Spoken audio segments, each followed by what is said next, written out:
Hello, welcome back to the Geek Week in Review, episode 53. It's very much Star Wars and Miss Marvel based, so stay tuned.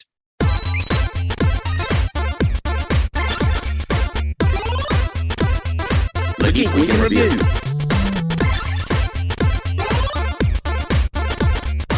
Here we are in episode 53 of the Geek Week in Review with me, Jacob's Toys, and of course the wonderful one and only SuperSorrell. And as you can see, RyanSpeaksGeek, unfortunately, is not with us today. He's just here in spirit, in theory. Obviously, do check out the website, geekweekinreview.co.uk, for all of our socials and where you can like, share, subscribe, and follow, and all of those things. Right, what a week! Loads going on this week. Yeah. I don't even know where to start. Really, we got episode 5 of Kenobi, episode 2 of Miss Marvel. And then obviously a whole bunch of figure reveals as well. A bunch of figure reviews this week. Should we go Kenobi first? Do that one? Yeah. Let's go Kenobi first. It was one of my favourite episodes, I'm not going to lie. We saw that long overdue kind of rematch between Anakin and Obi Wan. And I couldn't help but think they looked a bit old though. They didn't use the DH tech, did they? They just kind of used makeup on Anakin, and he was a lot taller now. Obviously, I was comparing like when you look back at episode 2, because Anakin's only like 16, 17, he's like about level pegging with Ewan. Yeah. Now he's towering over him, and it makes no sense. I don't know. It was almost the case of that they kind of went, people are going to love this because they've wanted these exactly. I was too overwhelmed with nostalgia to care, to be honest. Yeah. I was too busy going, it's Anakin! It was only when I went back and watched it again, and I was like, oh, wow, they didn't de-age him. It was, but I did see, and I forget who it was that did it, because it was on TikTok, I think, but it was a really good edit where somebody had spliced this with the episode 3 fight scene, and you could see how much they had mirrored certain poses and certain sort of elements of the fight, which was really quite cool. And I didn't notice that until I'd seen this edit. And I can't remember who did it, unfortunately, but it is out there. It's on TikTok, so do go and look it up. But yeah, they really did put a lot of parallels with that iconic lightsaber fight from episode 3. As an episode, though, it was quite deep. There was a lot of layers to it, wasn't there? Where do we start? I think, who was it? Was it you or was it Ryan that called it as her as a youngling?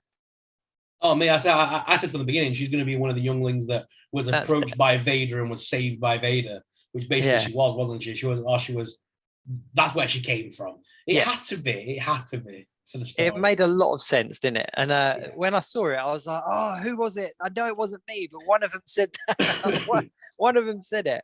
But yeah, and even though we had been talking about it, it did work as a story. The only bit that kind of threw me a bit was where they were talking through the door. I thought that was very Frozen-esque, wasn't it?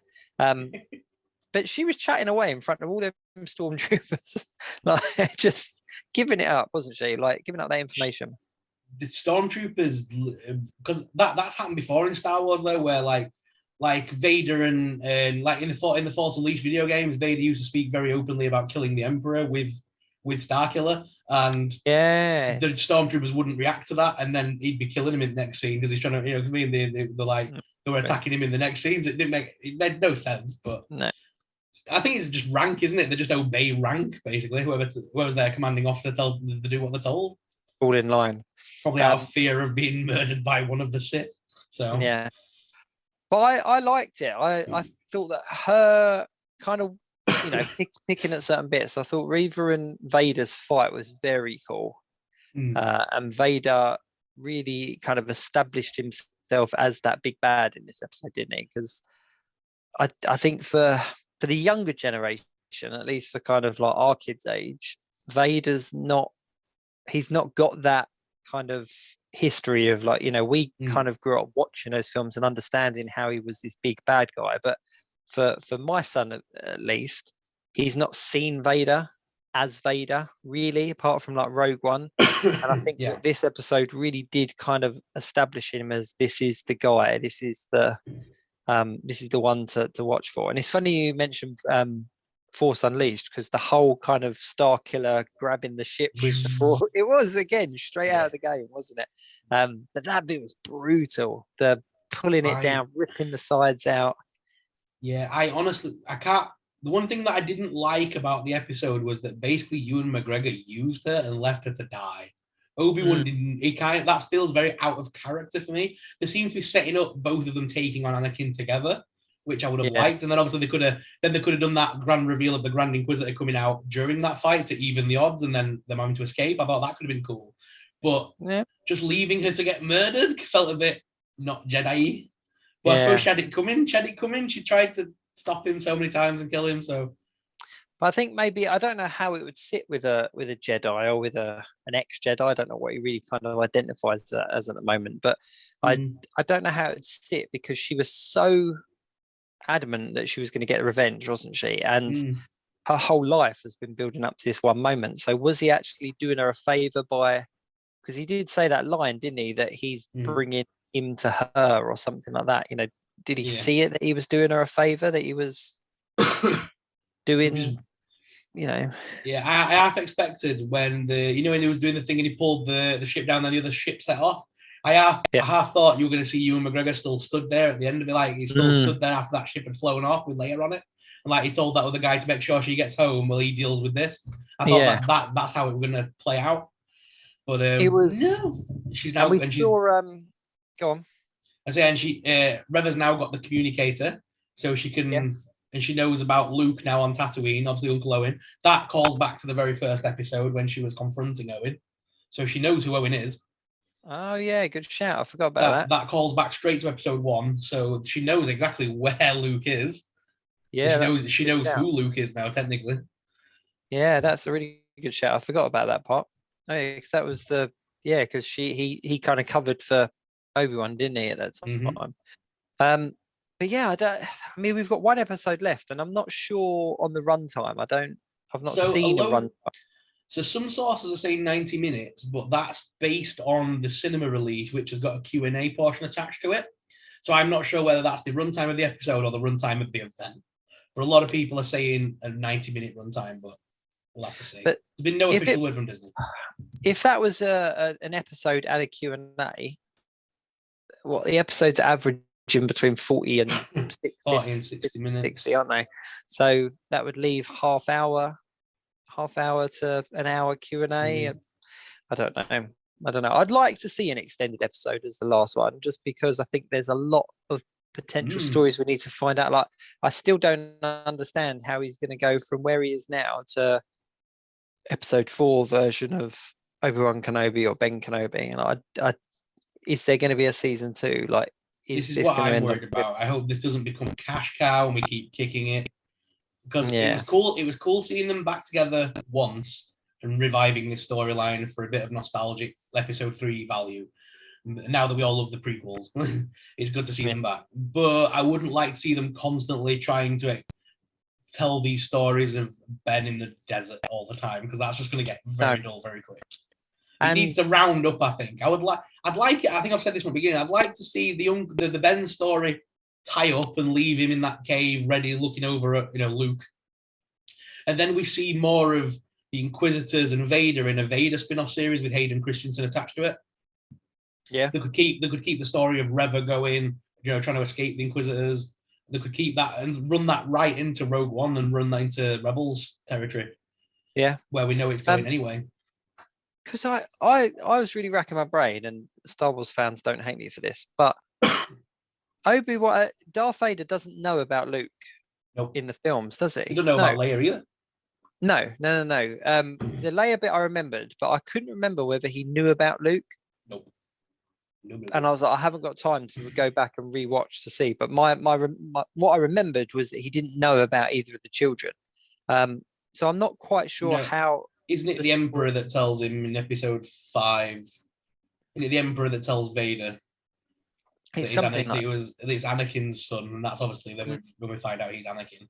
Yeah, and then later on, he's talking to Vader about your Anakin Skywalker and all that kind of stuff. Search your feelings, you know it to be true. That's it. But I don't know, because if I was watching this as a standalone TV series, I would think, right, in the next episode, Vader's gonna locate Luke. Reva, she's gonna kind of step in. She's gonna get in the way somehow. And Obi Wan Kenobi's gonna kind of take his place, but I don't know how they would do that in such a short episode. And I don't really feel that we've had that like that Ewan and Hayden reunion yet, if that makes sense. I don't think that scene was the reunion. Really. No.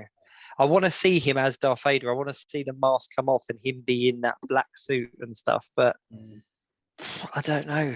I don't know how it's going to work. I'm loving it. Don't get me wrong. I'm really enjoying it. But there seems to be a lot of very loose ends at the moment. And I hope it's not rushed. Yeah, next episode is going to be quite action-packed by the looks of it.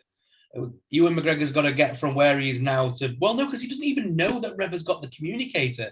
So he sent something at the end of the episode, didn't he? Because he sort of said something's wrong, but then he shook the feeling off kind of thing. So he doesn't even know about Luke yet.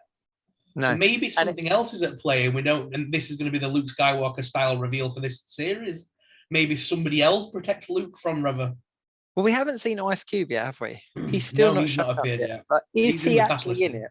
Or yeah, he's in. If you look at IMDb, he's in the cast list. I know he's there with like a question mark, but it's kind of like, have they just thrown that in just for the sake of it? But who is he going to be? He's just going to turn up to pick his kid up at the end of it. But the way that they ended it, was that it was going to be a very Luke-centric episode, because they obviously end on that shot of Luke Skywalker. I've got to say, I absolutely love the actress that plays Leia. I know that there was mixed feelings to start with, but as the series goes on, I really like her as a young Leia. And as I have said to the last episodes, as a father of a daughter, that is very much how my daughter acts. And yeah, a lot of people saying, well, she's too annoying. Like, yeah, children are. That is my daughter to a T, that character. It works. But I just think it's really cool, because the original, going back and looking at the original films, 4, 5, and 6, like Leia wasn't a hero or a heroine. She was kind of the damsel in distress for a lot of it, really, in reality, wasn't she? And I think kind of going back and really establishing her as this, because they did it with the later films, that she was an established kind of, she is this cool character and this strong person. See, I never saw Leia as a damsel in distress, just because when they show up, she's already plotting her escape anyway. And it's more or less that they need her, not the other way around. For me, I always saw Leia as a very strong character, because she's not waiting around to be saved. She's already planning to escape. When they turn up, she just happens to go with them, kind of thing. Yeah, that's true. But she saves Luke more than anything. Yeah, I know that. I know. But I think it's just I know what you're saying. The black and white kind of story element of it is she's there, and yes, she's really excited about leaving and stuff. It's like the character is now. She when she was captured, she was very headstrong, but she still needed that help to get out of the situation she was in. And I always kind of saw her as that. But seeing her now as a young kid, it just kind of it makes the story more like that for me, if that makes sense. So I just see her as this much more established character, and I'm really glad that it was Leia focused as opposed to Luke focused, because everything was Luke focused originally, wasn't it? And even now with Mandalorian and stuff like that, it's all Luke focused, and whereas seeing Leia kind of become more of a player is really cool. But yeah, I don't know where it's going to go. I have no theories.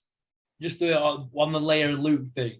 When a lot of people come to me and say criticisms about like how Hayden was back in the prequels, or how this little girl is portraying Leia, it's like, if you go back and watch the original films, the way Hayden acts in the prequels is how Mark acted in the first film. That whole Uncle Owen has got a bad motivator, that whiny teenager. That is what Anakin did. That is what Hayden does.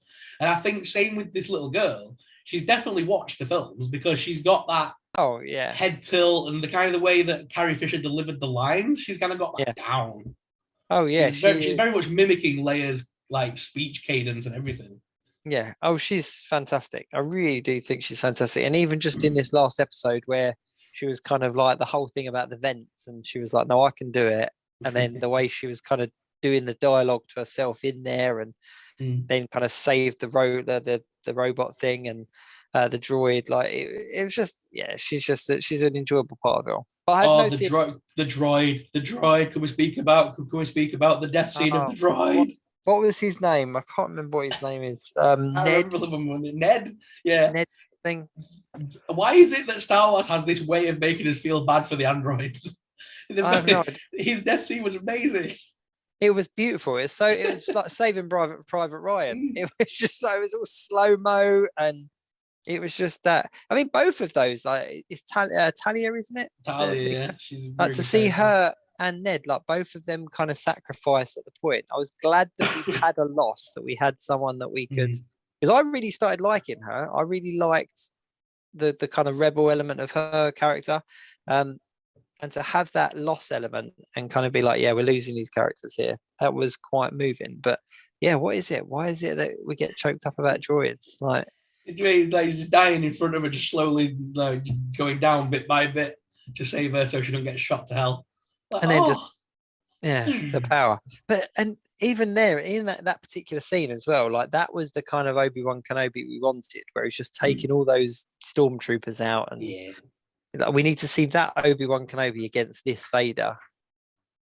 I don't know. So my theory for the ending of this is going to be, because like right now, Ewan McGregor doesn't know about Luke and the threat with Reva. He's not aware of it.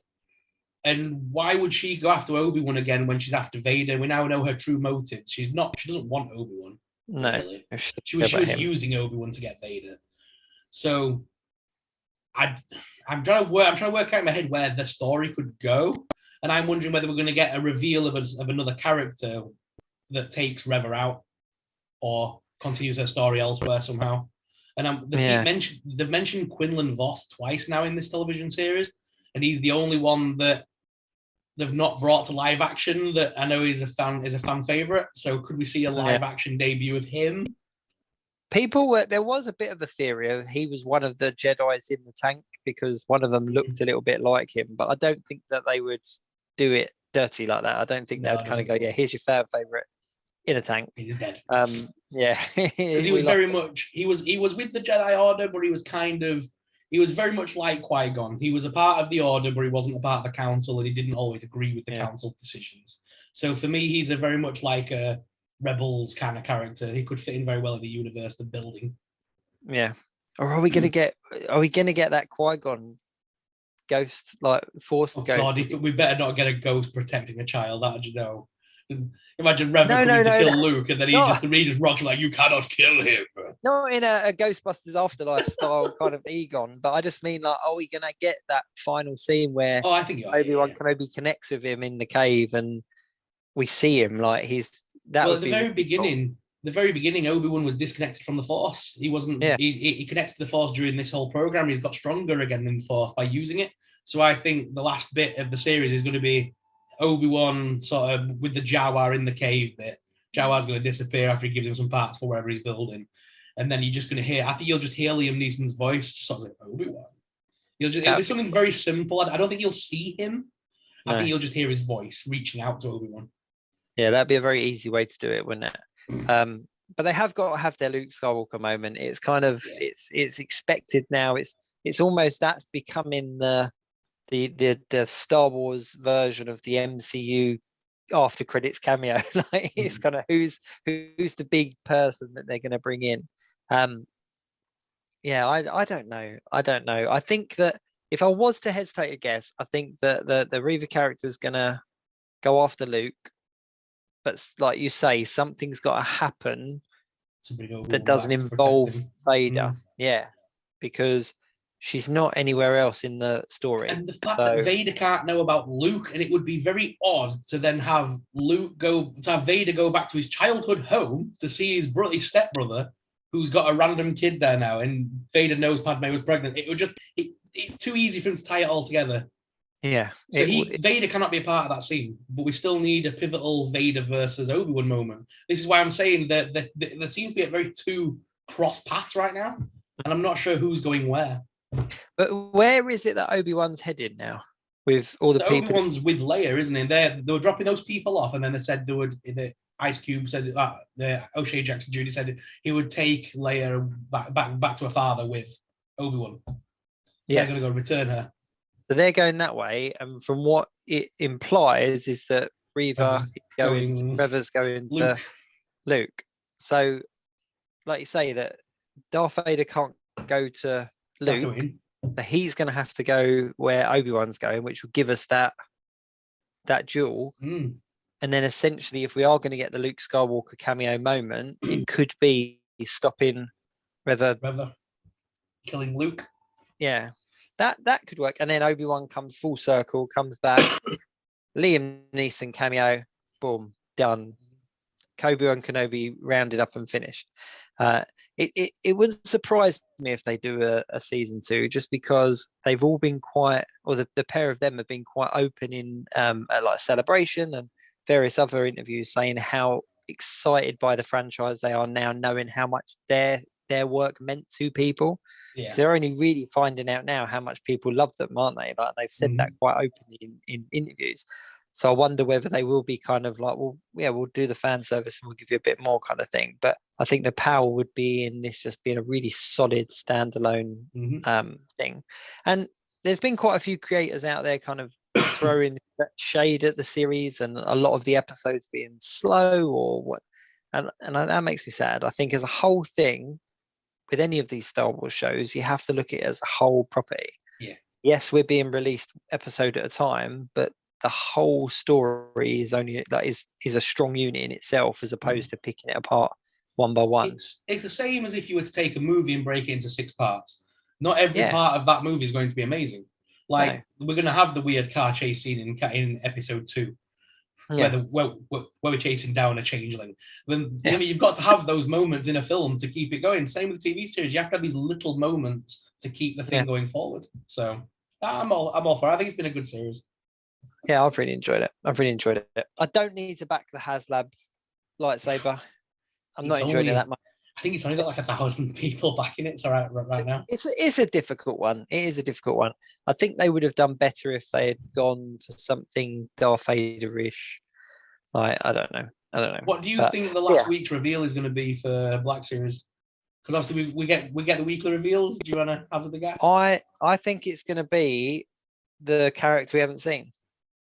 I think whoever it is, Ice Cube couldn't play him, could he? They're too different. He's not. I'd be too. Well, he's right age, but he's not that kind of. I can't imagine him playing. Are we talking about the same guy? Are we talking about playing what's his face? From Quinlan Voss. Yes, Quinlan. No, you couldn't play Quinlan Voss. I don't think. I don't think it would work. He'd be too gangster for Quinlan Voss. Well, I don't know. Quinlan Voss is quite a well-spoken. Quinlan Voss was very much a well-spoken Jedi, really. I can't imagine Ice Cube rocking up with him. I don't know, though. I don't know. Yeah, I don't know. He's the only person that hasn't officially been revealed yet who was in it, so he's on the cast list. The one thing that I'm thinking back to is when the actor that plays Reva was getting so much hate at the beginning, and Ice Cube put out a tweet or a post or something and said, like, in support of her and whatnot, and the shit's really getting the fan when people realise who we're playing, like who I'm playing, sort of thing. And that's kind of stuck with me, as in, like, who are you playing that's so significant? Because it can't be someone brand new, because otherwise why would people care? Like, well, I suppose they have with her, but then she's playing one of the Inquisitors, so I don't know how they justify their hate, but it's just stuck with me, and I'm just kind of thinking, who is he playing? Because it's not like he'd even be playing like a different aged version of a. What if he's playing Mace Windu? What if he's playing an older replace Samuel Jackson? No, you couldn't do that to Samuel. No, but Mace Windu could, like, literally, if he was battled up, like, and he's Samuel Jackson could do it. Can you imagine Ice Cube? Can you imagine the internet would go mad if they were just like, yeah, we've taken Sam Jackson out, but Ice Cube is stepping up as battle worn Mace Windu. Like, no, they couldn't do that to Samuel. That would be insane. that would the internet would just blow up. But he's got to play somebody. And I think whoever it is he's playing is going to have some kind of big part into why Reva isn't around in 4, 5, 6, etc. And he's going to be the figure that we get, or the reveal that we get. I'm thinking because we've not had a Princess Leia yet from the TV series, and obviously we've got the Omega body that they could use to make a young Princess Leia out of. Yeah. And I'm thinking maybe it's going to be a 2-pack with Bail Organa because we've never had a Black Series Bail Organa. Have you not? We've never had one. They've never given us Bail Organa ever. So I mean, I think it's about time we finally got one. He's been in like 3 episodes of the films, and he's been in TV stuff, and he's been in Rogue One. That would be a good kind of San Diego Comic-Con box set. Reveal that at the end, just to, cut a little while before San Diego Comic-Con takes off. Yeah, I don't know. I think that's my theory, though. That's my theory. I can't wait. I think it's a brilliant series. Speaking of series, do you want to jump into Miss Marvel and then we'll talk figures?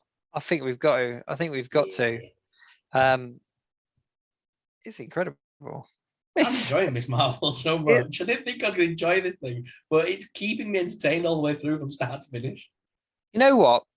And I'll be completely honest here. I wasn't hyped about it.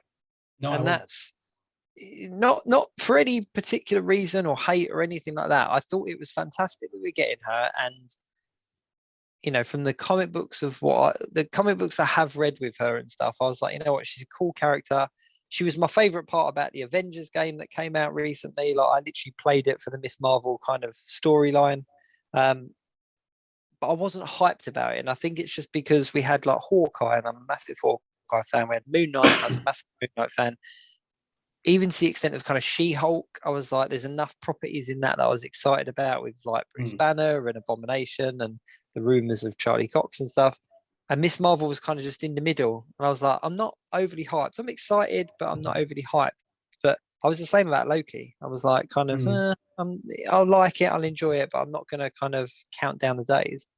But you know what? This is one of my favorite Marvel TV shows to date. Like, out of all of them, it's fantastic. Like, there's no two ways about it. It's brilliant. Like, the way it's written, the way it's directed, the art style, the characters. But what did you enjoy about it? What was your this week's episode was good. I like the family element with it. Like, I like her family and stuff. I think it's very believable. It seems effortless with the acting and stuff. It seems very real, and that's what I like about it. She's a real character. She's a real person. It feels like she's a real person. Yeah. The way they're writing her as a like female hero character, it's very grounded.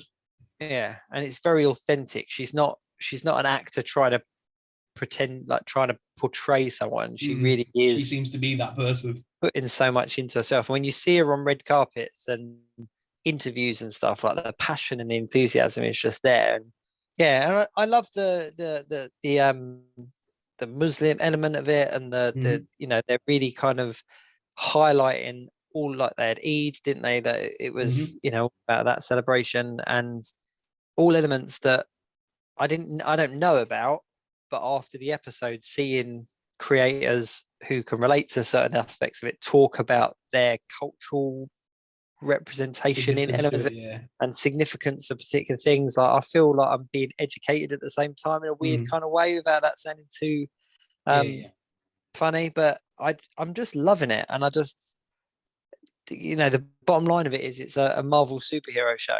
It's just fantastic. Like, none of it is boring me at all. Like, none of it. I'm really invested in all the characters, like her friends as well. And then what's his name showing up? Like, I can't remember his name now, but the kind of potential boyfriend, and his mum being somebody significant. Well, in this, because, like, I know in the comic books he was like the love interest, and they had a link to their family. But in this one, they seem to have made it that isn't he her cousin technically, if that's meant to be her auntie. Yeah, but I don't. Yeah, but they do use the language as well, don't they? That aunts and uncles and stuff, like her. When they're not technically, it's like respect, so, isn't it? Yeah, and it's about that kind of family as opposed to the blood side of it, because she plays the whole cousin thing to her brother, doesn't she? But that's obviously kind of a lie to kind of cover up the fact they're on like a date. But his wife, the brother's wife, twigs, doesn't she? Like, you see the facial expression, she knows what's going on. But there was a lot more about the bracelet when she kind of was having those visions, and I guess this is supposed to be her great grandmother that she's seeing in the visions, or is it somebody else? Because she looked very similar to the mum at the end. I thought I didn't go back and kind of really study those scenes, but I was like when they were telling the story, of the separation of India and Pakistan, and the sort of cultural history side of that's really cool. And it seems to me that this is the presence of her great grandmother. Yeah. Within, like, she had that when that day that she vanished. Yeah, and I think we're going to find out what happens there. Like, there's obviously some kind of significance to the power behind it, and whether they're going to tie in the cosmic power to the historical element, and she did something, and she was there to move something along, like, similar to how Magneto was at Auschwitz and stuff, and they that his powers manifested from that element. I'm not saying that they're going to do that, but I think that they will tie it in with something historical, because they've made so much reference to a lot of stuff that's happened. It's and that's a natural kind of thing of, she was here at this time. But the one thing I have noticed is that I'm not angry that the power sets have changed. Like, she's not I'm not kind of angry at that at all. I love her first kind of heroic moment where she saves the young lad from the tower, and they all call her, what do they call her, Nightlight or something? Nightlight. But I really like that she's rusty, and she's not polished at all. She's rough around the edges, and she's kind of trying it out, isn't she? She's it's so wholesome. It really is. It's just, but there's no kind of big bad at the moment. That's the thing. Not yet. I assumed because I've not read the comics in a long time. I started having a look into the comics after this episode. When I watched this episode, I was still blind to the whole thing, and I assumed that this young lad was going to be the villain, because he just turned up out of the blue, too good to be true. Lots of money, sports car, everything she wants in a guy. It just seemed too good to be true, didn't it? So I think the play playing the other hero, I can't remember the name of the. There's I'm gonna have to find it now. I can't remember the name for the life of me. In the comics he has powers, doesn't he? Yeah. I can't remember his name. I've kind of looked into it since, and he's like the love interest in the comics, and I know he has a power set as well, so we could see that in this.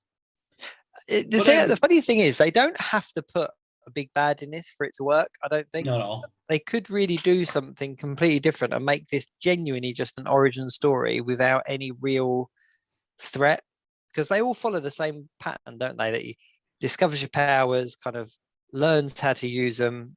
Here's the big threat. They defeat it. They're established as a hero. But because we know she's tied in with the Marvel Studios presents Marvel's, the Marvel's, it could literally be a case of this is just her finding her place, and then she has that kind of crossover with Captain Marvel at the end, and then we really see her come into, because she's also got to get her suit. We know that she gets her official costume at some point. I think they're going to keep playing this element of these, the cleanup crew. I think they're going to keep playing this element of they're chasing her down, and we're assuming they're trying to stop her. When I've got a feeling that it's going to be that they're going to spin that on its head, and that they're actually trying to help her, and that they're maybe not the minute they're trying to get the whole, we need to bring her in. They're trying to play the whole bad guy image, or like they're the government out to get her. I wonder if they're going to spin that on its head a little bit.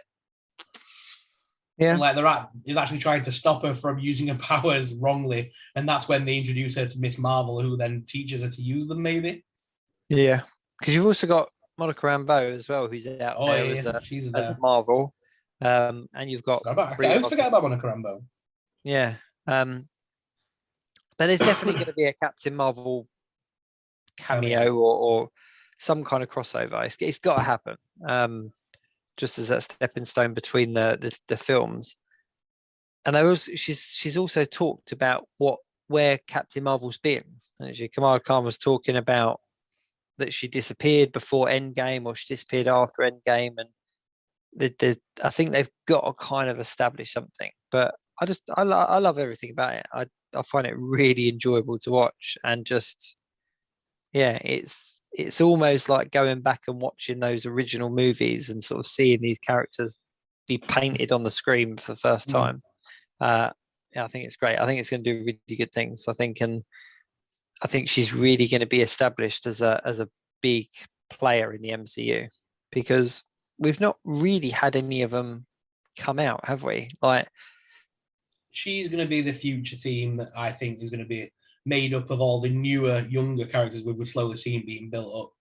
Yeah. So like you've got your Kate Bishop, you're going to have obviously Miss Marvel taking over from Captain Marvel, maybe. Or she'll at least be the Earthbound version of a Miss Marvel version. Because in the comics, they've got very much that element, and with that America Chavez, and they are a team on TV for kids. And then they've got the Patriot in that, who's been featured in Captain America.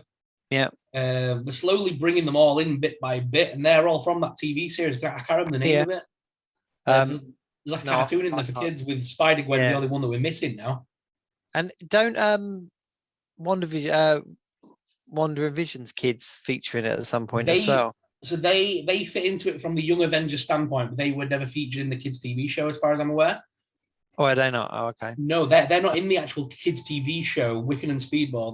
They were just in the comics, but they've on TV. I'm going to get the listing now. They've got they're like a kids' TV show. I've seen it. I see I can picture the thumbnail in my head now, but I've never watched it, to be fair.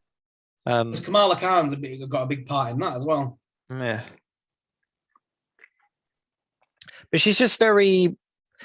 There's a lot of elements of Spider-Man to her that, that when you strip it back and kind of take away the kind of detail within the lines, it's very Spider-Man-esque. It's a young, relatable character that's going through the same things that a lot of young viewers and readers are going through, that discovers their power set, that kind of finds themselves out of their depth, but does what they can to make a difference, and then obviously become established as a big player. And I think that's why it's so relatable to so many people, because they're seeing the kind of the elements that make up that very good recipe for a successful superhero.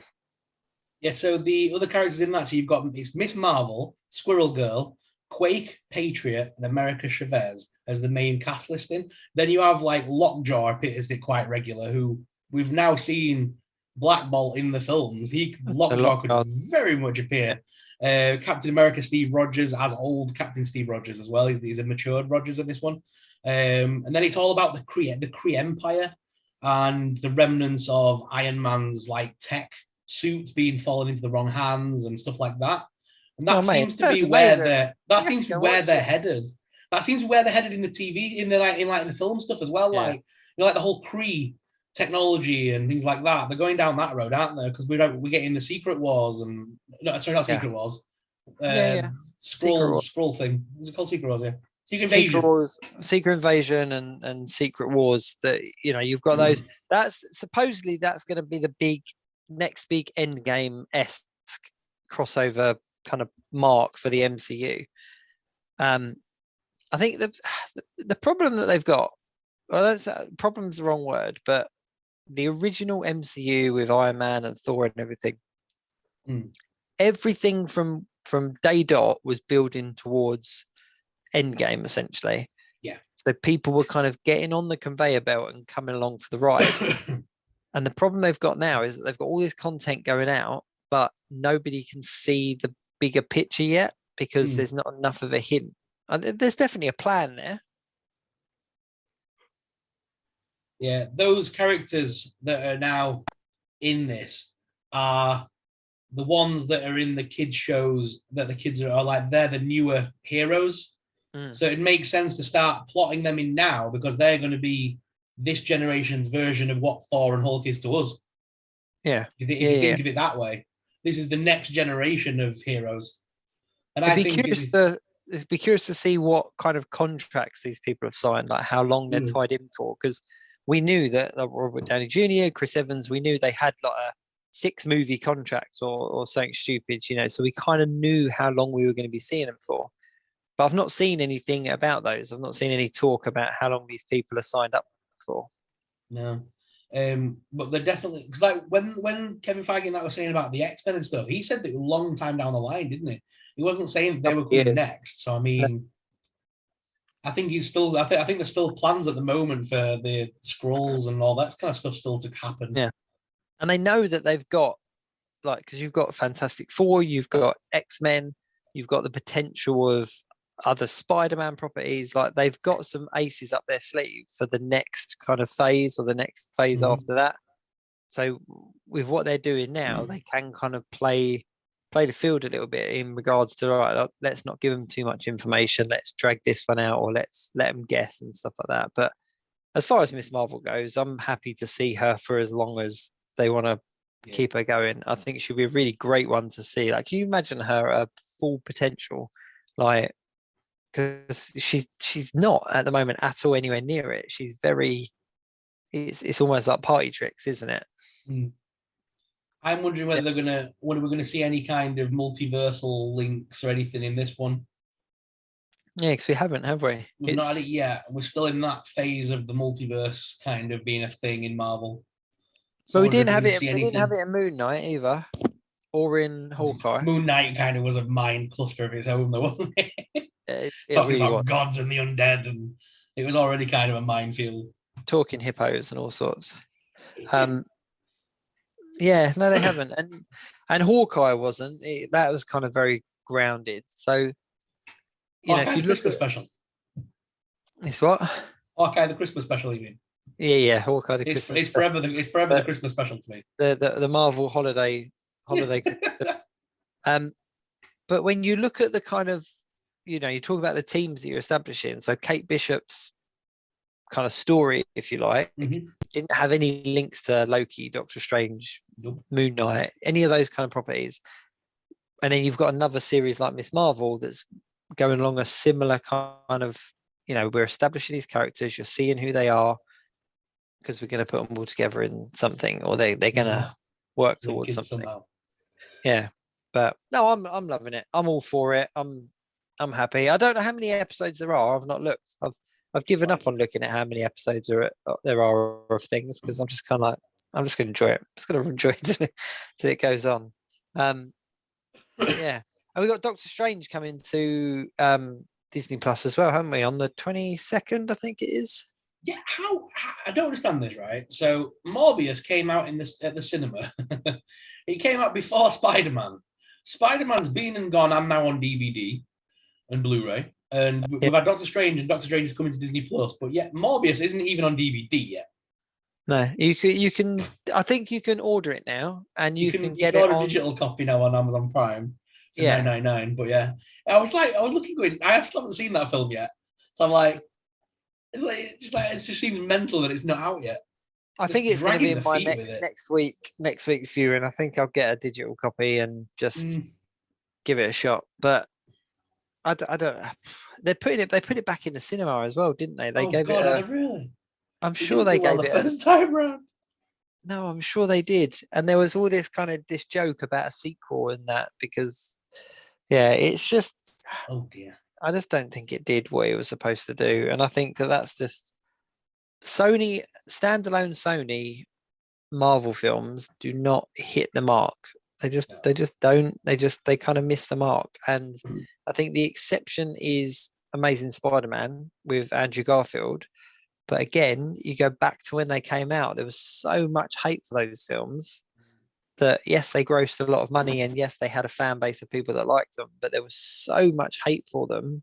That's why we never got a third one. That's why it ended on a massive cliffhanger with the Sinister Six and that kind of stuff. Like the end credits of Spider-Man 2, Amazing Spider-Man 2, is literally showing you all of the Sinister Six characters, isn't it? Yeah. It's like all the detailed art, and then it just drops off.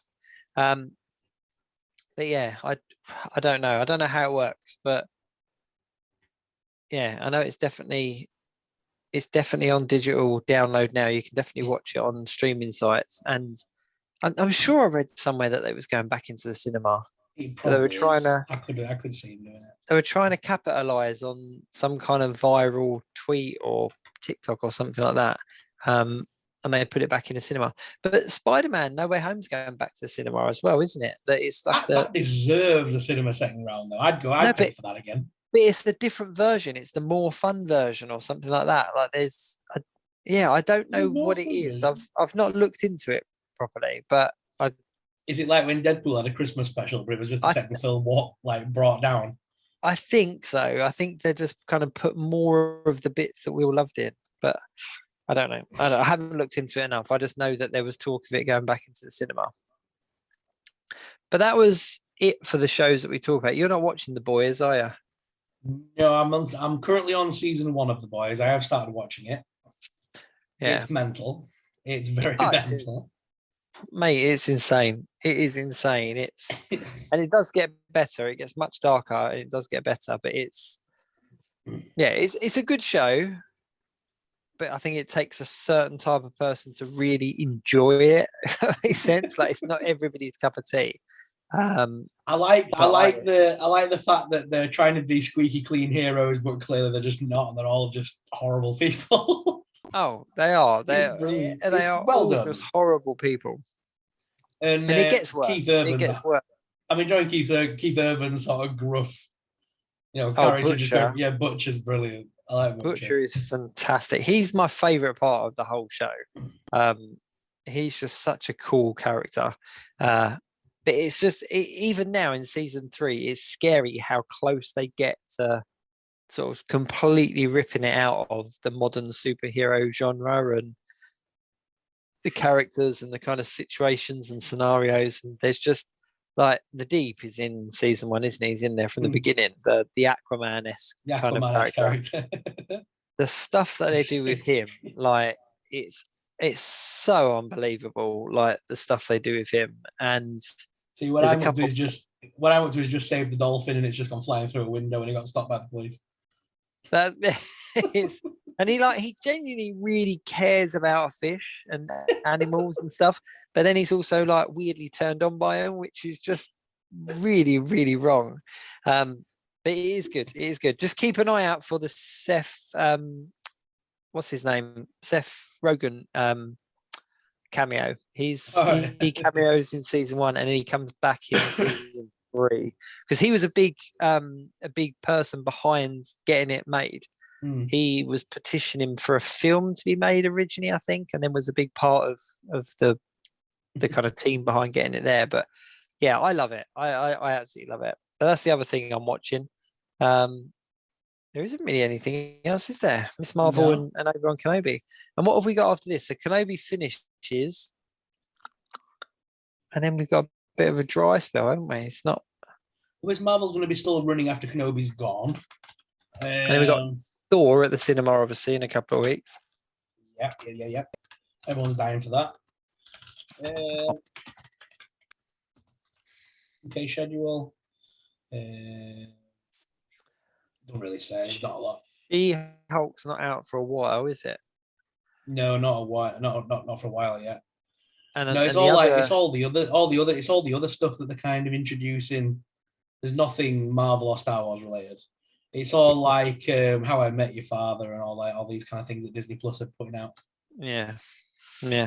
So I have a little bit of a dry spell. So let's talk figures then. What big figure news have we had this week? So we've touched on the Black Series stuff a little bit. Was there anything else? Black Series? So this week we got another Obi Wan Wednesday, because I've got to say I do love it when people put out every. It's usually what they're called yak face. Put a thing out saying, "There's going to be more figures this week, guys. Look out for them." It's like it happens every week. Come on, yeah. It's called Obi Wan Wednesdays. Yeah. So yeah, this week they gave us one Jack, Tala in her Imperial costume, and the Purge Troopers that we saw in the episode, which people are upset about, obviously, because they're still not giving us the actual proper Purge Trooper yet. Oh no, it's another variant, but yeah, it's fine. I think they all look good. Isn't the Talia figure just a digital rendering as well? Have we actually seen it? Yes, we've not seen it yet. So Victoria's Cantina got given the reveal, and they gave her the renderings. It's just a digital render, but it looks pretty good. But yeah, it is just a digital render. We haven't seen the actual figure yet. So I wonder whether we're actually going to see figures next week, whether they'll be digital renderings. Have we kind of got to the level of production and now they're just showing us the renders? Essentially. Darth Vader, The Dark Times officially got launched as well, but we knew that was coming from beginning of Obi Wan when it leaked, didn't it? Yeah, back of the box leaked. So we knew that was coming, but that got announced. And then the Mission Fleet stuff. Mission Fleet's got the new T-47A speeder, featuring Sully Stark from this week's episode. Yep. Who, last week's episode at the time, who killed himself for the Order. That was it. Yeah, I hope there's something really good revealed. I really do. I think because we've still got the teased us a long time ago with a Darth Vader lightsaber that they've never actually released. Oh, really?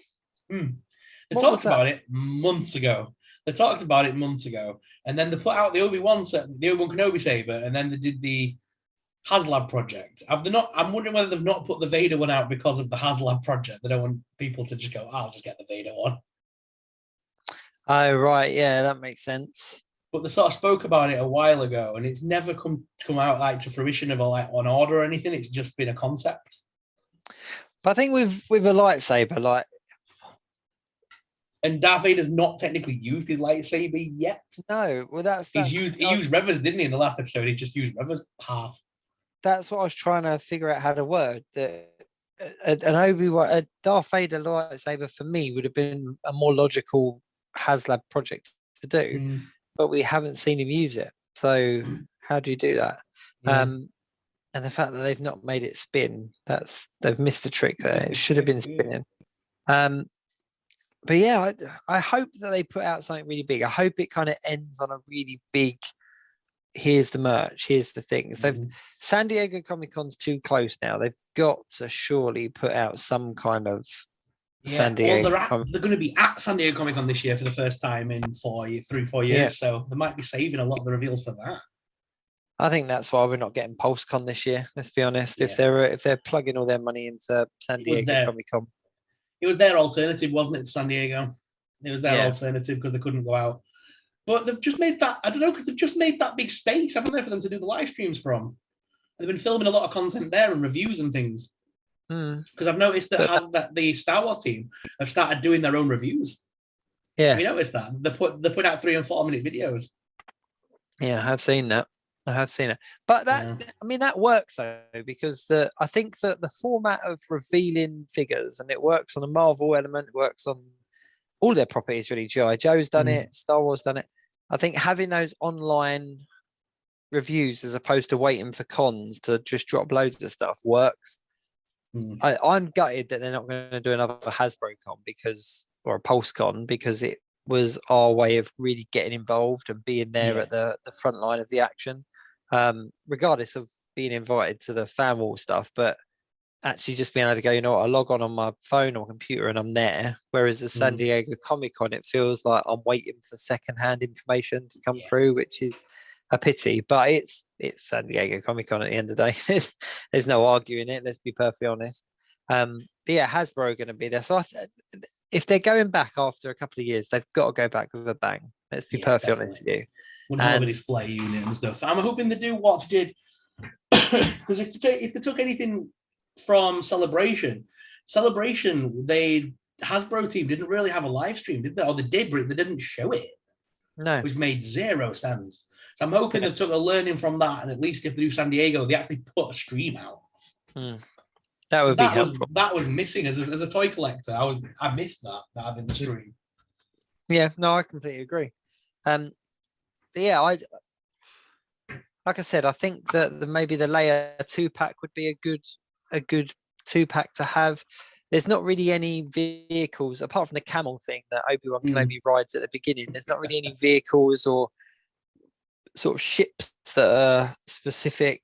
They've done the Lola droids. I think that the next big vehicle, I think, is going to definitely be a re-release or another attempt at doing the Rancor, but I think they'll do it in 3-inch scale rather than 6, using the same mold and figure they were going to use, but just give us a Boba Fett to sit on top of it. Just give him a saddle. Yeah. Give him a saddle. It would sell. It would sell because it's Boba Fett. Yeah, and I said that at the time. Slap a Fett sticker on it. If they had waited just literally a couple of months, that would have sold out overnight, because it was the big, and people's opinions were mixed, but you'd have enough backers that like that episode that would go, yeah, I need this Rancor to put my Yoda, to put my Boba Fett on top of. But the amount of sales we've had for the other TVC set, the throne room, that wasn't even that was massive and detailed and so many accessories, and that isn't even a project. That was just a genuine release. So that to me, that proves they don't need the whole HasLab thing. No, the HasLab, they had enough confidence in that to just shove it out to retail, didn't they? Yeah, I'm in two minds with the HasLab. I think that the HasLab project was something good for the last couple of years, but I don't think we need a HasLab project every single year.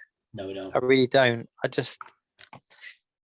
needs to be saved for something massive and big. It needs to be saved for something relevant, big, massive, something that wouldn't go to retail. No. Like the Sentinel for Marvel, for Marvel, and then Galactus, it made sense. I was kind of like, okay, that makes sense. I wouldn't go out and purchase this figure for this much money on the shelf, but as a backer, I'm all for it. But when it comes to Marvel, I don't really know where they would go next. Like maybe Fing Fang Foom or something like that. But it's not going to be on that scale of the Galactus. Yeah. So I don't think that they need to push it out. I think they need to wait now, and this is across all properties, that they wait for the right thing. And I don't know how much information they would have had about Book of Boba Fett, or whether they knew the Rancor was featuring in it, but they should have tied those dates together, because they would have had a lot more sales from it. But speaking of Marvel, there was a couple of drops this week, a couple of reveals this week. One that came completely out of the blue that I didn't see coming was Mystique in the VHS VHS series, and I'm not overly excited by it, to be honest with you. You mean the reuse of the Baby Hulk? Well, there's a couple of now. Yeah, so they've reused the Baby Hulk and made it Baby Kurt, which is brutal, but I'm all for that. That's probably one of my favorite things. They've obviously given us a new head, which is cool, but then they've used very much the same body that we had on that Mystique from all those years ago, and the Mystique figure is very much a sought after one, because it's Mystique at the end of the day, and the last one we got was so kind of comic book accurate that we were like, we're happy, like this works. And it always kind of jars me a little bit when they re-release something very close to the original. If they had put her on the new female body, given us the head, given us the Kurt, then I'd be 100% behind it, going, yep, let's do it, let's sign me up. Whereas this, I'm kind of like,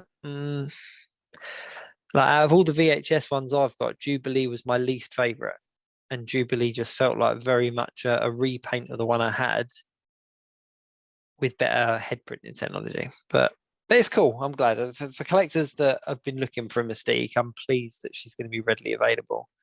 So yeah, it's Mystique at the end of the day. It's got to be done. She'll sell. Yeah. So then that means that we've got Wolverine, Storm, Jubilee, Jean Grey, and Morph. What's that? 6? Yeah. And then you got Sinister and Mystique. So that's 8. They're pumping them out. Yeah. Beast is definitely coming. Let's be perfectly honest with you. Beast is 100% coming, and he's going to come with that comic book accurate head, and he is going to be the best figure on that line, and everyone, including myself, is going to want him. I'd like to see them do Xavier, but to do it in his camo gear rather than the regular suit version. We've had so many suit versions of Xavier now. If they did him in his cameo gear from when he could walk in the television series. And when they went over to Savage Lands. They went to Savage Land, didn't they? Yeah. And didn't he have a... Did he walk in that whole story? Or did he have most of it? He had the chair, didn't he? But he kind of... He walked for a lot of it. Wasn't it a different type of chair? Wasn't it one that was... Off the top of my head, it's been a long time since I've seen it. Yeah, I need to go back and watch. I'm sure at one point in this story, he had a chair that was similar to the one that Patrick Stewart had in Days of Future Past, where it was kind of like the chair and the leg kind of floaty element. But yeah, I mean, I'd like to see Xavier, but essentially he would just be a bald man in a jumpsuit. Let's be very honest with you.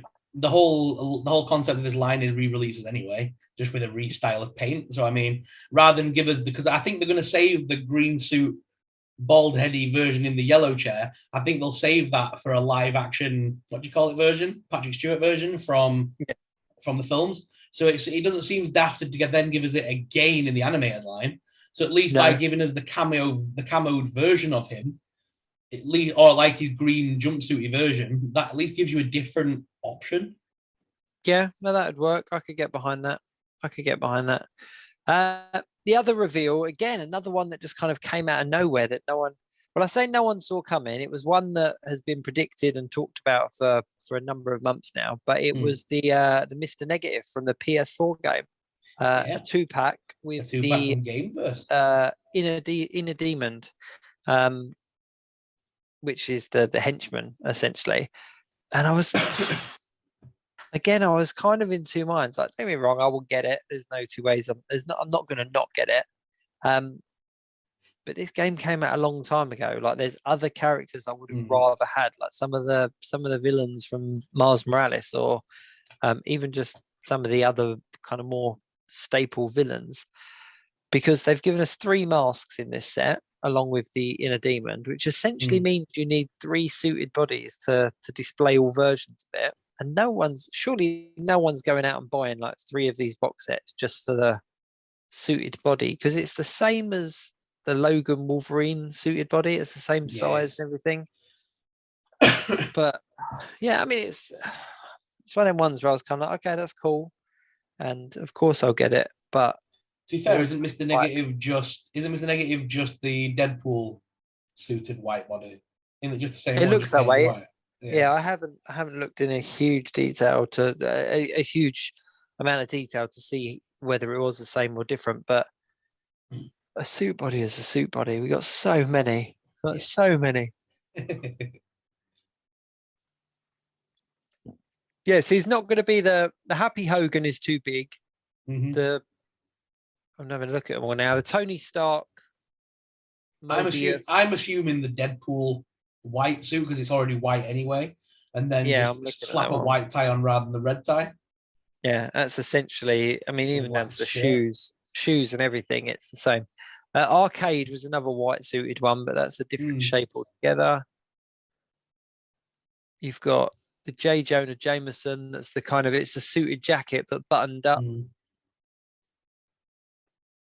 Yeah, I think it's going to be the Deadpool one. And they've not changed that. Sorry, I'm showing the back of my head here, but I'm actually looking. I don't want to get them all out, but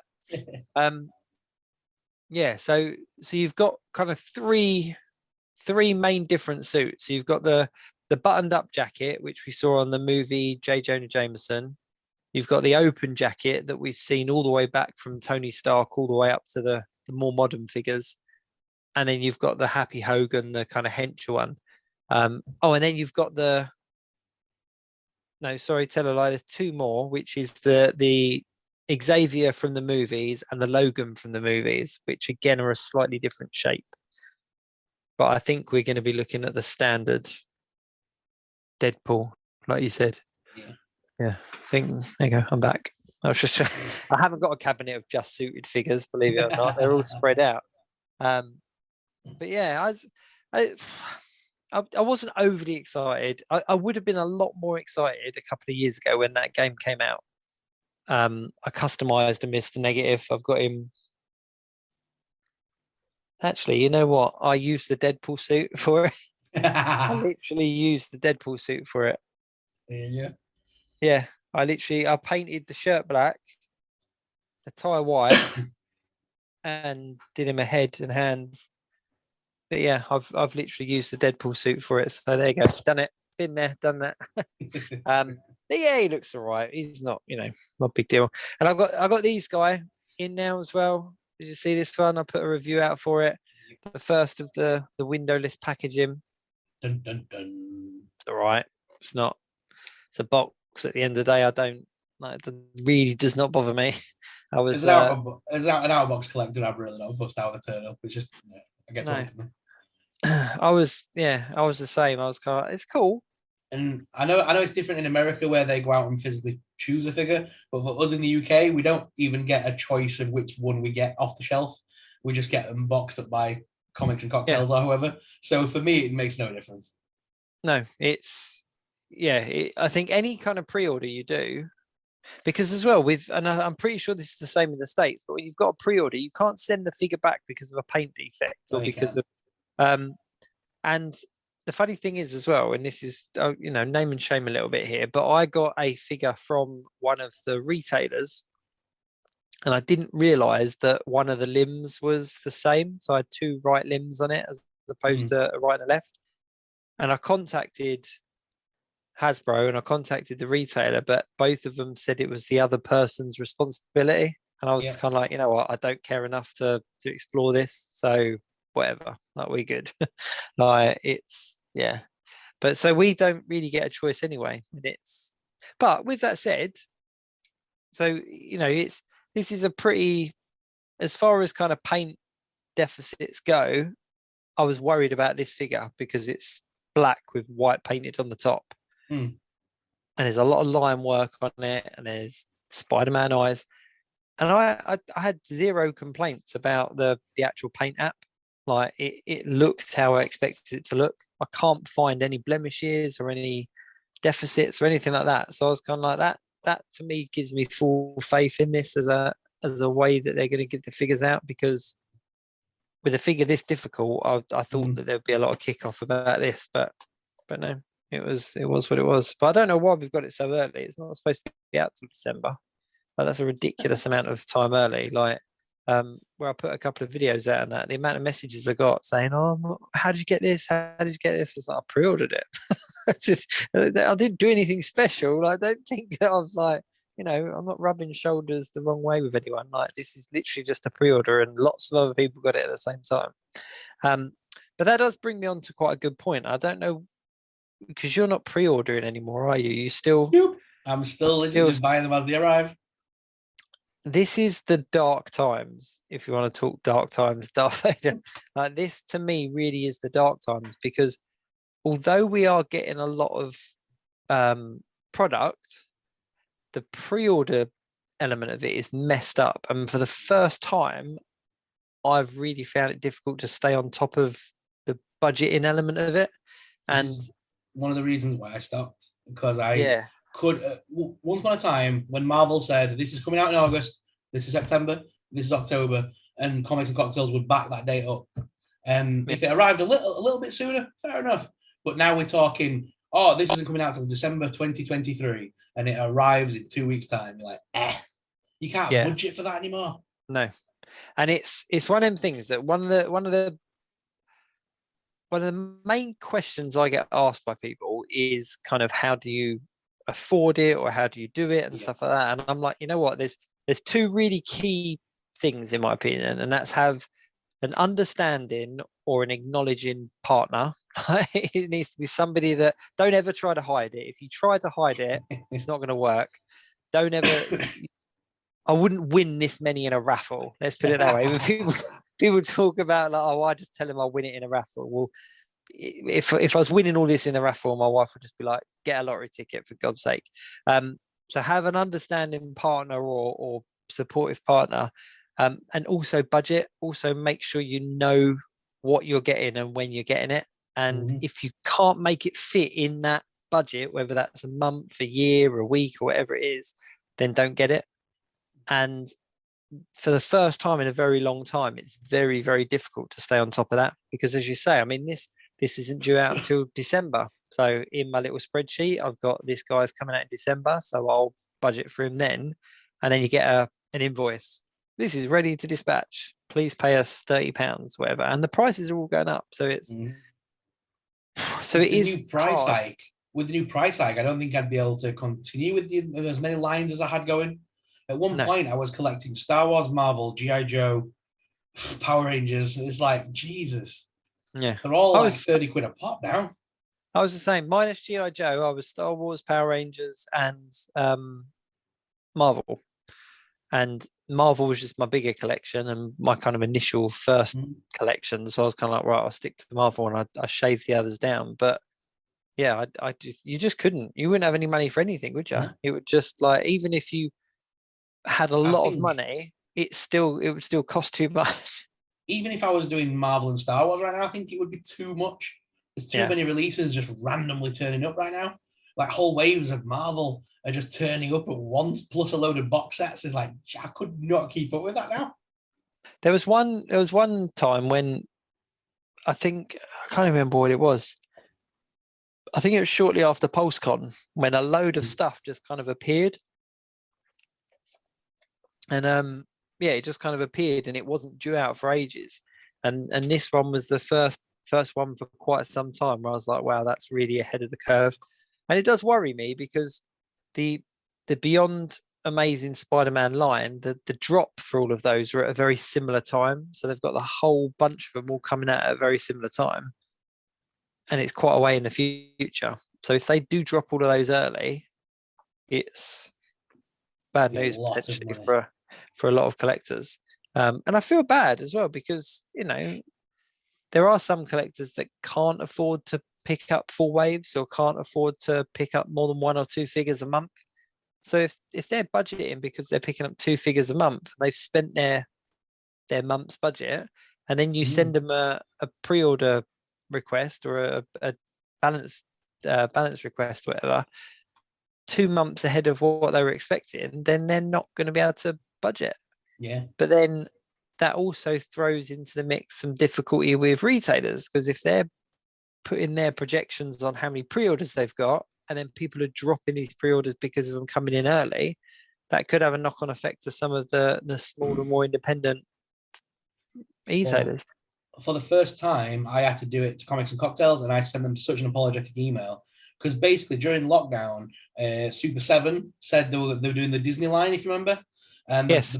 they made out like they've got 3 waves coming, and they're going to spread them out. And it was like, it worked out like 200 quid a wave just because of how much Super 7s are to get the 4 figures. It was like 50 quid each. And they were a little bit more than that when they first came out. And I pre-ordered them, as you do. I'm like, yeah, I like Disney. I'll have a bit of that. Because obviously I was expecting one to drop in summer, one to drop in winter, then one the following summer. And because of COVID, lockdown and everything, they've all arrived at the same time. And I got this message from Comics Content saying, oh, yeah, two of the 3 waves have dropped at once. I'm like, I do not have £200 right now for you. I'm sorry. Yeah. That is just too much in one go. I felt so bad. I just had to tell them to keep my deposit. I just have to take a loss because it was just could not do it. No, and that makes sense. But I think the sad thing is that lockdown, and even just a little bit before lockdown, brought out a load of new collectors. There was a whole bunch of new collectors that kind of found the hobby because of being indoors or because they had that extra bit of money, or they were bored. Yeah. And it seems like now we're getting back to some level of normality. We've lost a lot of those because prices have gone up. So it really sucks to kind of discover something and then see it increase in price straight away. Like that would have really put me off at the beginning. And I think I'm a sucker because I've kind of been involved since the early days where things were cheap. And I remember getting full waves of, 7 or 8 figures for less than 80 quid. It's like invoice would come in and be like, yeah, okay, that's right. Give me 2. Like, that's fine. I had a look at an Argos. I have to put it on my Instagram, but it's a Power Rangers Argos page from 94, I think it was. Wow. And like the Power Ranger figures are like £3.50. And like the Megazord is like 20 quid. It's ridiculous. Like you look at the prices and you're just kind of like, what? That is insane. Yeah, that is insane. But I think as well for me, like, yes, I'm a collector and I'm out of box collector, but I let my 9-year-old and my 3-year-old, the 2 boys, come in here and play as well. Like they don't like destroy them, but I have there's a certain element of my collection that I don't mind them playing with, because they're toys at the end of the day. So let's get them out and actually play them and do some games and stuff. But I'm the same. She's not allowed to touch the 6-inch line. They're on the anything that's on the shelves. She doesn't touch because she knows they're like their daddies. But I've got my drawer of just 3-inch, and she knows she can open that drawer, pull it out, put it on the floor, and play with them, and I won't go mad. So she'll just come in my room and just pull the drawer out and just sit for hours. Yeah, with a load of Star Wars figures. Yeah, and that's I think the price hikes is kind of killing that. Like it's a shame because people who are getting into the thing will be like, well, no, this is worth money. Like you wouldn't let a 3-year-old play with your Mafex or your Hot Toy or something because of the price of it. But and this is getting dangerously close to that element for some people where it's like, well, it costs a certain amount of money, so it's not just a toy, which is a shame. It really is a shame. You just quote Small Soldiers. It's not just a toy. Everything else is just a toy. I did not mean to, but I'll take it. I genuinely had a discussion with myself the other day because, like, Black Series now, most of them are coming out in these fancy big boxes. Thank you, Star Action Figures, for taking money from me. I appreciate that. Let's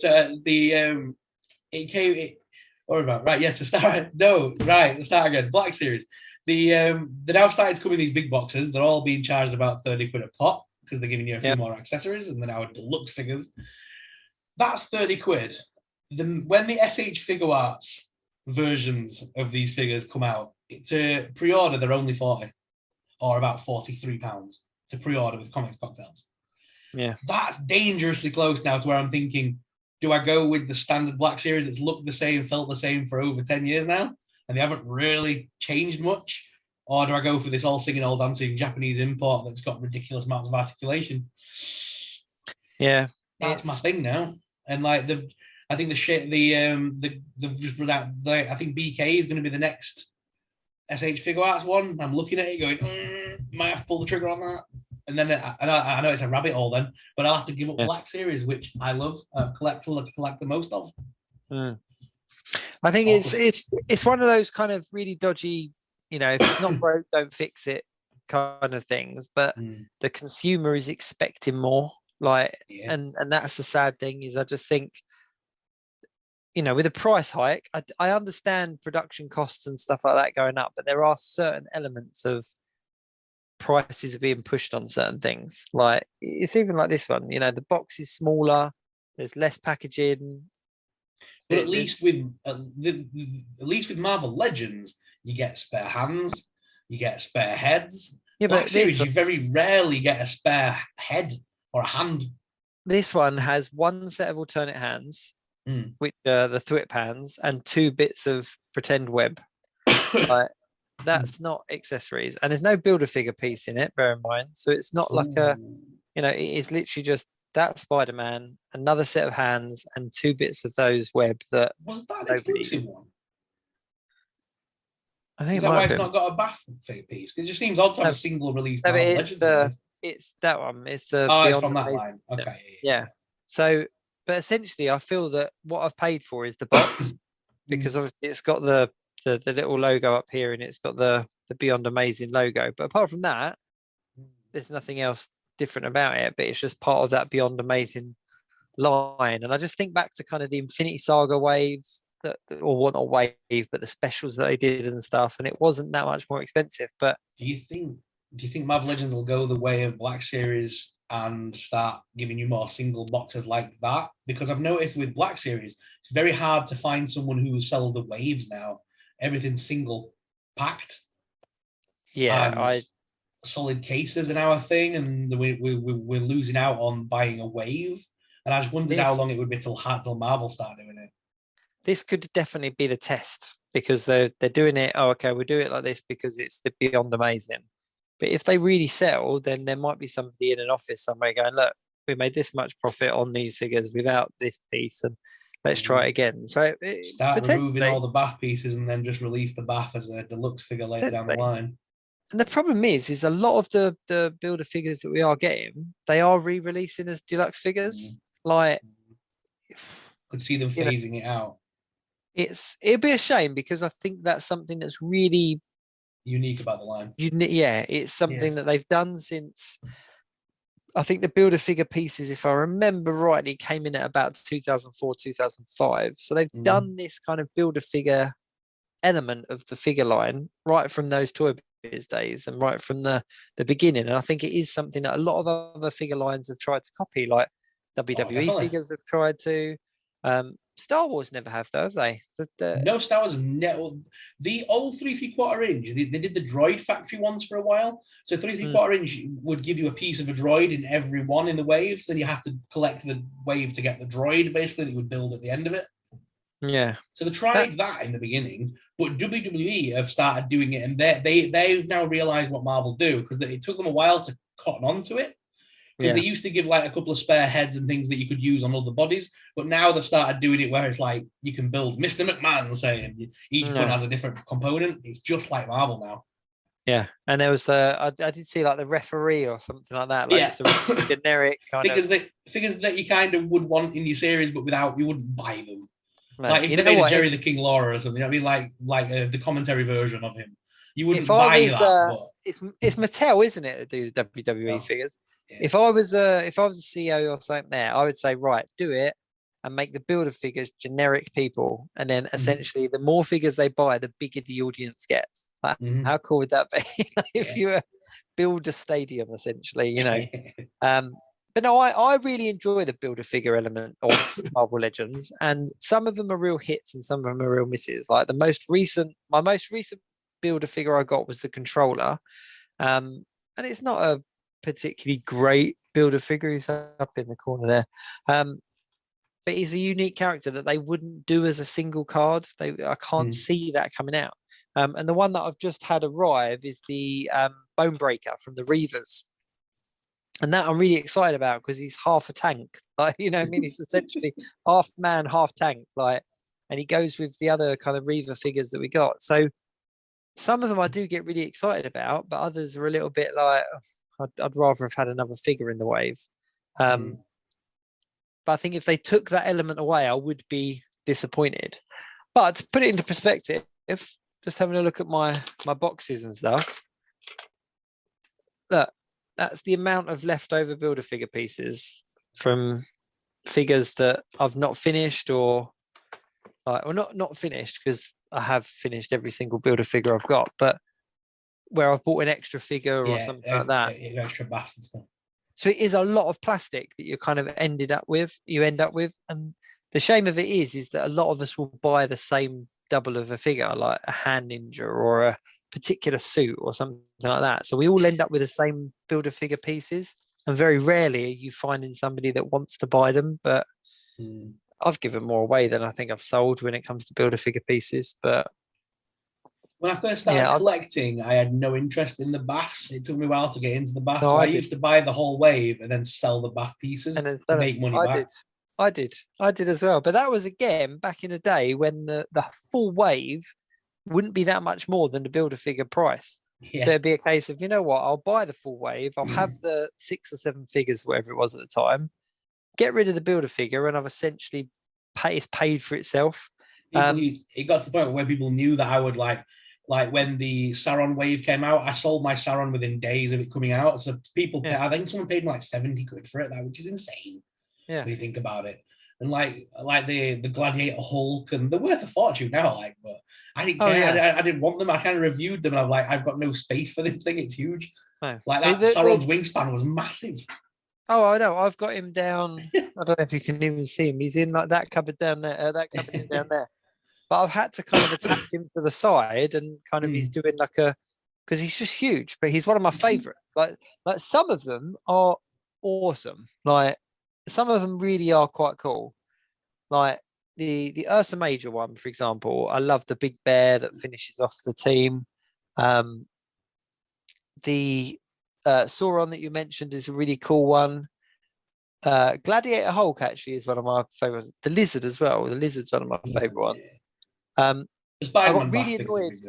Yeah, but I got really annoyed with the Kingpin figure because that was really hard to come by, and then they released the Deluxe, and then I sold the Build-A-Figure and kept the the retro carded one because of the costume.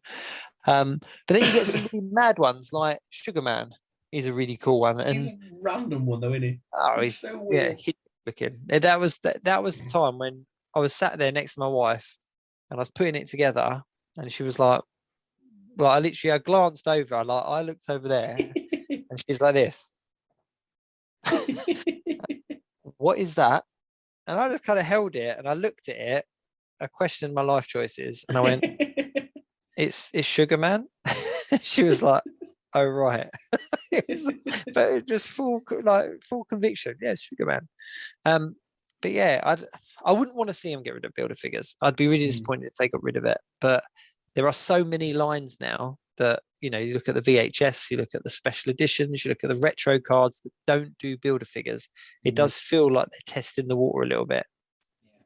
Yeah, but especially with now would be the time to do it when they're changing so much anyway, because they just get it all out of the way. If everyone's already kicking off at the boxes.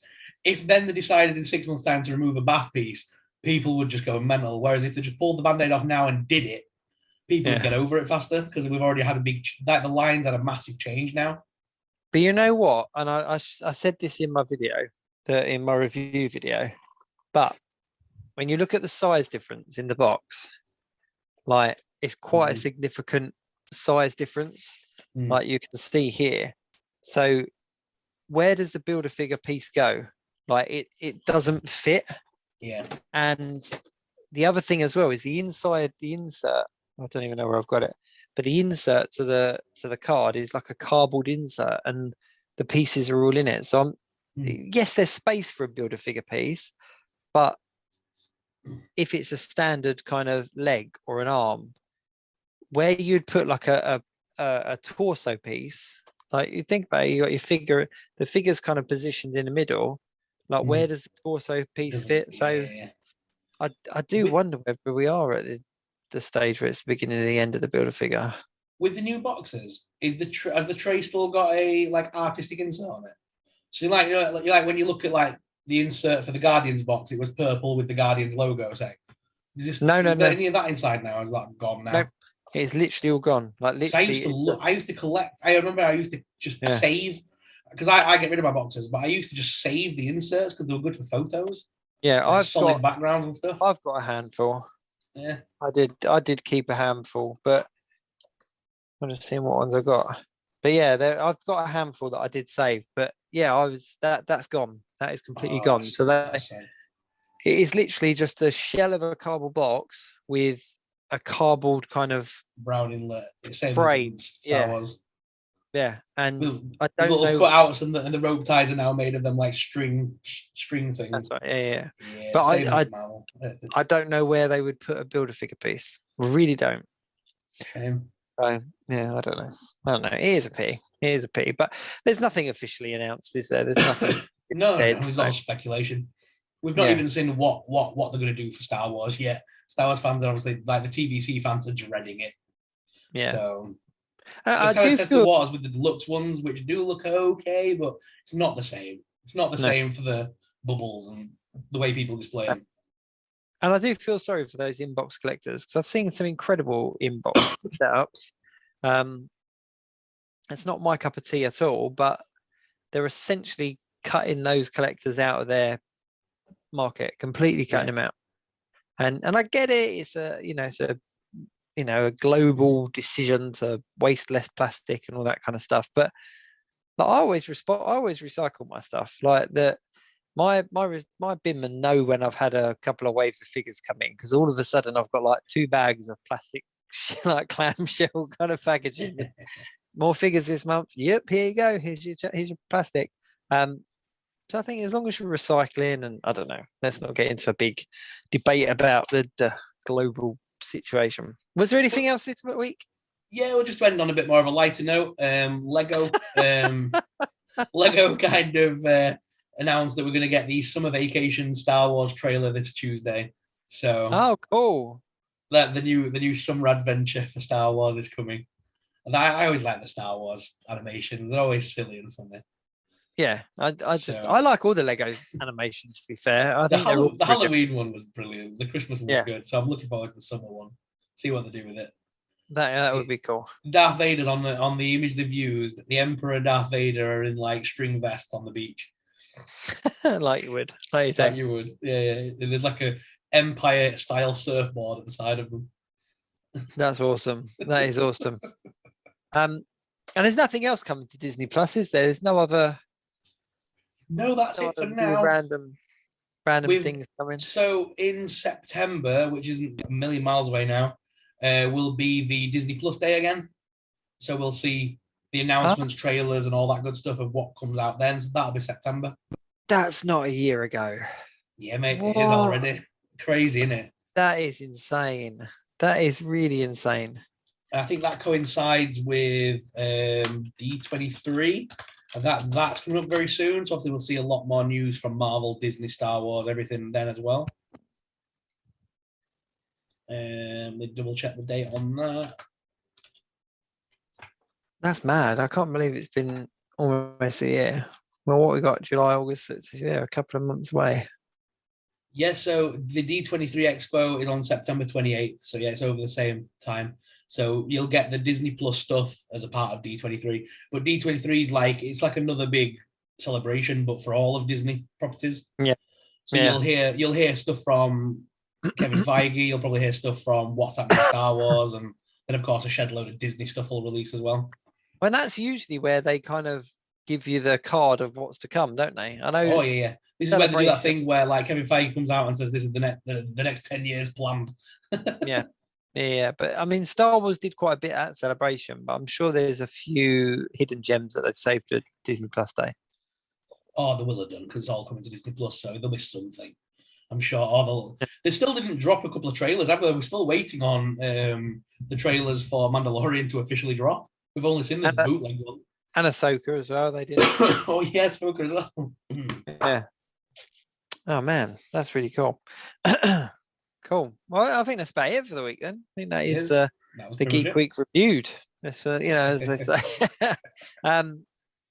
Cool. So obviously we come back together next week, and that would have been the concluding part of Obi Wan Kenobi. So let's see how close those predictions are, or whether we're a million miles away. Or are they just going to introduce in some completely random character that we've never heard of, that we all want to buy the figure of?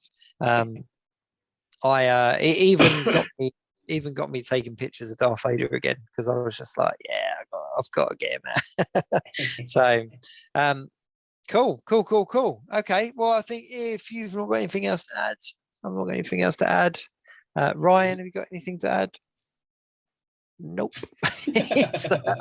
No, I can't remember. Is Ryan with us next week? I can't remember. I know he's got. I can't remember. He's giving us his little schedule when he's in and out. He's his own man. He does his own thing. Yeah, he's there. He's just doing his thing. No, I think I don't know. He might be with us next week. He might not. But this week was an unscheduled absence. So Ryan, we're with you. So obviously, if you enjoy the show, do give Sorrell a follow. Do give me a follow. Give Ryan a follow, and do check out the Geek Week in Review website, geekweekinreview.co.uk, for all of the other socials. Until next week, keep it geek. You did it.